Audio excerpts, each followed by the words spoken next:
नमस्कार। सबसे पहले आप सभी को दीपावली की शुभकामनाएं।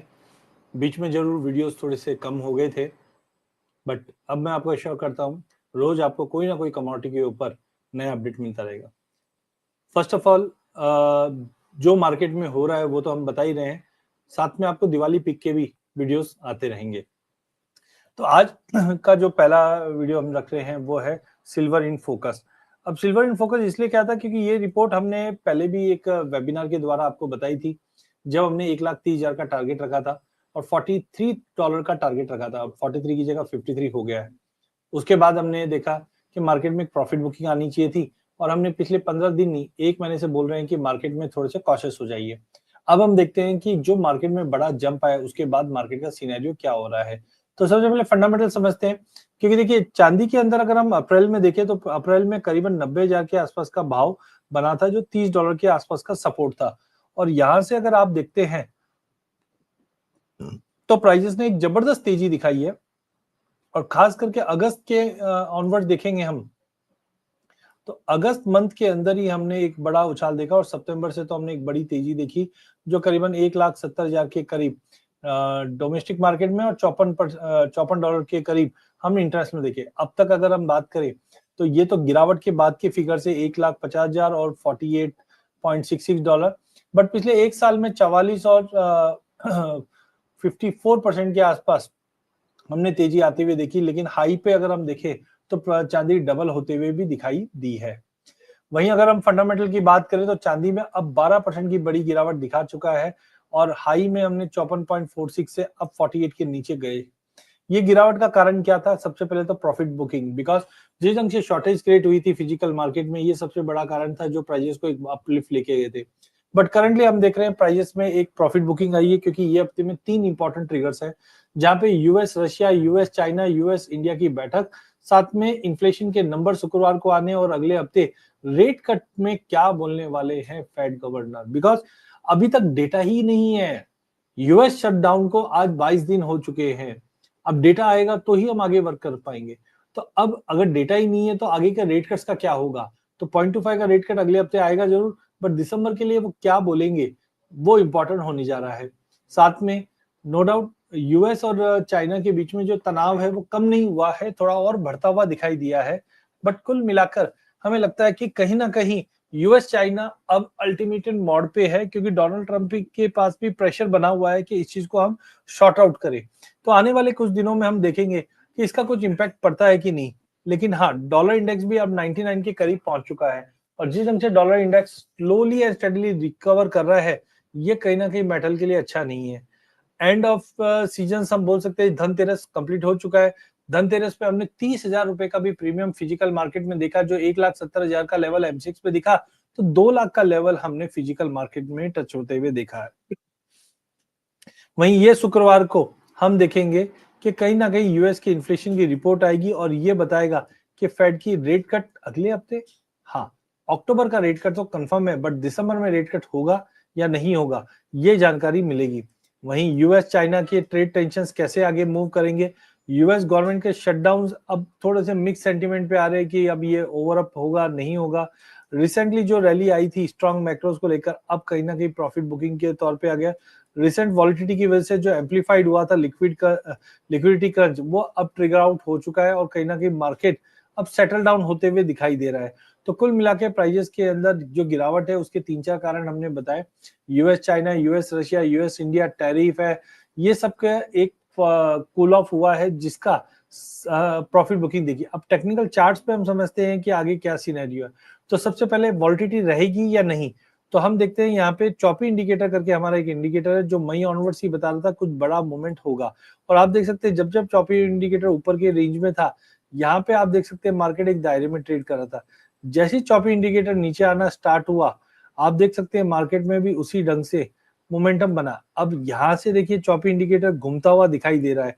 घूमकर अगर ये मिड रेंज में भी अगर आता है तो आप समझ लो चलो ये एक रिवर्सल का संकेत होता है। जैसे यहाँ पे भी आप देखिए मार्केट में मूवमेंट आया, और जैसे ही चॉपी इंडिकेटर ऊपर आना स्टार्ट हुआ, मार्केट में ठहराव आ गया।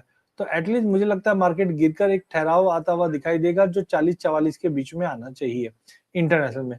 वहीं अगर आरएसआई की अगर बात करें तो आरएसआई ओवरबॉट का संकेत देती है। अगस्त ऑनवर्ड्स ही मार्केट ओवरबॉट जोन में चले गया था, जिसके बाद से ही हम कह रहे थे कि मार्केट में ओवरबॉट है। हालांकि हमारी उम्मीद ये नहीं थी कि प्राइजेस में 40-44 डॉलर तो लग रहा था, बट 50 इमीडिएटली मार देगा। इसको थोड़ा समय लगने की उम्मीद थी कि मार्केट यहाँ से कूल ऑफ करेगा, फिर तेजी करेगा। बट हुआ क्या, मार्केट ने जैसे ही 44 डॉलर का लेवल तोड़ा, मात्र 15 दिन के अंदर अंदर हमने 54 डॉलर का भी हाई लगते हुए देखा प्राइजेस के अंदर। तो टाइमिंग ये अभी भी ओवरबॉट जोन में है। एक बार ये 50-60 की रेंज में आए तो सेफ्टी रहेगी। वर्टेक्स करके एक और इंडिकेटर है जो मार्केट का ट्रेंड बताता है, और ये अब तक के हाईएस्ट लेवल पे पहुंच चुका था। अब जिस दिन से आप देखते हैं कि ये ग्रीन कैंडल नीचे आ रही है और रेड ऊपर जा रही है, इसका मतलब है मंदी अब धीरे धीरे बढ़ने की तैयारी में है, और जो तेजी है वो धीरे धीरे खत्म होने की तैयारी में। ऐसा ही हाल हमने पिछले साल भी देखा था। जब आप देखिए मई से ये ऊपर आना स्टार्ट हुआ था और ग्रीन वाला नीचे, इसकी वजह से हुआ क्या, मार्केट एक दायरे में आ गया था एक बार तो मुझे लगता है यस, एक छोटा करेक्शन करने के बाद मार्केट 40 डॉलर के इर्द गिर्द का एक बेस बनाना चाहिए, फिर एक नया मूव लेना चाहिए। अल्सर इंडेक्स का इससे पहले भी मैंने आपको अलर्ट दिया था। अल्सर इंडेक्स बताता है मार्केट में रिवर्सल के संकेत। 2022 में भी हमने देखा था कि अल्सर इंडेक्स बता रहा था कि यहाँ से मार्केट रिवर्स कर सकता है, और ऐसा ही हुआ। जैसे जैसे अल्सर इंडेक्स ऊपर गया, वैसे वैसे भाव में हमने 25 डॉलर से गिरावट लेकर 17.5 डॉलर तक का फॉल देखा।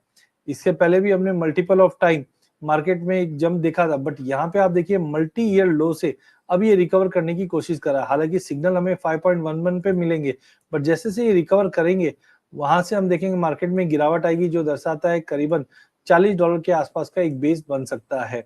वहीं अगर हम इलियट वेव्स की अगर बात करते हैं तो ये तो सिनेरियो और ही कुछ बताता है।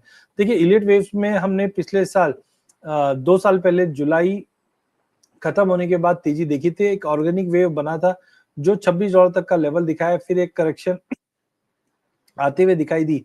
इलियट वेव्स में सबसे बड़ी रैली जो होती है वो वेव 3 की होती है, और वेव 3 में हमने देखा कि प्राइजेस 20 डॉलर से लगभग 34 डॉलर का हाई दिखाता हुआ दिखाई दिया, और फिर मार्केट में एक पुल बैक आया जो 28 डॉलर से जो तेजी दिखाई, जो ऊपर में 54 का लेवल दिखा चुका। अब फिफ्थ वेव इसके हिसाब से बन चुका है, और पहला सपोर्ट ही जो आ रहा है वो 38 पे आ रहा है, जो आ रहा है 40 डॉलर। इसके बेस पे ही मैं बार बार बोल रहा हूँ 40 डॉलर तक का एक पुल बैक मिलेगा, और उसके बाद मे बी प्राइजेस में थोड़ा जंप, बट अल्टीमेटली देखिए 5 तक तो तेजी आती है, फिर ए, बी और सी, तो कुल मिला के एबीसी पैटर्न बता रहा है कि प्राइजेस के अंदर एक पुल बैक रहना चाहिए। और इसी के कारणवश हम देखते हैं कि कॉमेक्स और स्पॉट के बीच में जो स्प्रेड होता है ये ऊपर में 1 डॉलर तक चले गया था, और अब ये 2.5 डॉलर नीचे में। इसका मतलब जो सप्लाई की कमी थी वो फुलफिल हो गई है, जिसके चलते ये जो प्रीमियम है वो क्रैश होता हुआ दिखाई दिया है। फाइनली अगर हम बात करते हैं तो नेट आता है कि प्राइस के अंदर एक अच्छी तेजी आई, जिसकी वजह से हमने एक बड़ी रैली देखी, ऊपर में 54 डॉलर का लेवल भी दिखा दिया था। अब प्राइजेस में एक करेक्शन आ गया है जो 12.5% अब तक दिखा चुका है। इंडिया में भी देखिए एक फेस्टिव डिमांड अब फेड आउट होता हुआ दिखाई देगा, दिवाली खत्म हो चुकी है। डॉलर इंडेक्स में रिकवरी आते हुए दिखाई दे रही है। ये सब कारण की वजह से प्राइजेस में फॉल बैक है, लेकिन अभी भी स्ट्रॉन्ग फिजिकल डिमांड बनी हुई है और सेफ हेवन बाइंग भी बनी हुई है। इसके लिए कोई फ्री फॉल जैसी सिचुएशन नहीं रहेगी। मार्केट में गिरावट, फिर बाउंस, फिर गिरावट, इस ढंग से मार्केट मूव करेगा। वॉलिटिटी एक्सट्रीम रहने की उम्मीद है आने वाले दिनों में। इसके लिए समझिए ईयर एंड पे भी हम देखते हैं ऐसी वॉलिटिटी कंटिन्यू चलती है। आरएसआई की अगर हम बात करते हैं तो आरएसआई भी ओवरबॉट जोन में चले गया था, ओवरबॉट नहीं एक्सट्रीम ओवरबॉट में चले गया था। अब ये कूल ऑफ जा रहा है, जिसका मतलब है प्रॉफिट बुकिंग कंटिन्यू रहेगा। वर्टेक इंडेक्स एक तरह का इंडिकेटर है जो हमें ट्रेंड बताता है। अब ये नेगेटिव क्रॉसओवर हुआ नहीं है, बट तैयारी कर रहा है। अगर आप वर्टेक्स को देखोगे तो यहाँ से ग्रीन नीचे आने की तैयारी में है और रेड ऊपर जाने की तैयारी में। इसका मतलब मंदी धीरे धीरे इंप्रूव होगी तेजी के मुकाबले। वहीं ulcer index one of the unique index है जो रियल टाइम आपको बताता है कि मार्केट कब रिवर्स कर सकता है। यहाँ पे भी हम देख रहे हैं रिवर्सल के साइन दिख रहे हैं। और लास्ट इलियट वेव्स की अगर हम बात करें तो यहाँ पे अब एबीसी अनफोल्ड होना स्टार्ट हो चुका है, जिसका ए का लेवल है करीबन 40 डॉलर, फिर एक जंप है और फिर गिरावट है। तो कुल मिलाकर अगर स्ट्रक्चर देखें तो अब वीकनेस की तरफ जा रहा है। हालांकि वॉलिटिटी एक्सट्रीम है तो हो सकता है 50 डॉलर तक का लेवल फिर से देखे और फिर गिरावट देखे, लेकिन जब तक ये 54-50 का लेवल ब्रीच नहीं होता है नई तेजी नहीं स्टार्ट हो सकती है। और नीचे में इमीडिएट सपोर्ट 40 से 41 डॉलर का रहेगा। तो टेक्निकल स्नैपशॉट जो अब तक हमने देखा तो प्राइस परफॉर्मेंस देखा, तेजी के कारण देखे, और अब मंदी के टेक्निकल स्ट्रक्चर क्या बन सकते हैं वो अब तक हमने देखा। तो ओवरऑल मुझे लगता है कि यस, $50 तक का लेवल चल जाए एक बार टेक्निकल बाउंस में, बट 54 का जो हाई है वो अगर नहीं टूटा तो नीचे में $40-41 तक चांदी हम एक बार देख पाएंगे। तो संभल के ट्रेड कीजिए, वॉलेटिलिटी कंटिन्यू रहेगी, बट करंट लेवल से चांदी में एक बाउंस मिलता है तो बिकवाली का मौका रहेगा। यहाँ से लॉन्ग टर्म के लिए ठीक है, साल 2 साल के लिए तेजी दिखेगी, बट इमीडिएट में बाइंग के लिए वेट कीजिए, एक बार 40-41 आने दीजिए, वहां पे रिव्यू करके फिर से लेके चलेंगे। बहुत बहुत धन्यवाद जुड़ने के लिए। वीडियो को लाइक कीजिए, शेयर कीजिए ताकि और हम आपको नए अपडेट लाते दे। धन्यवाद।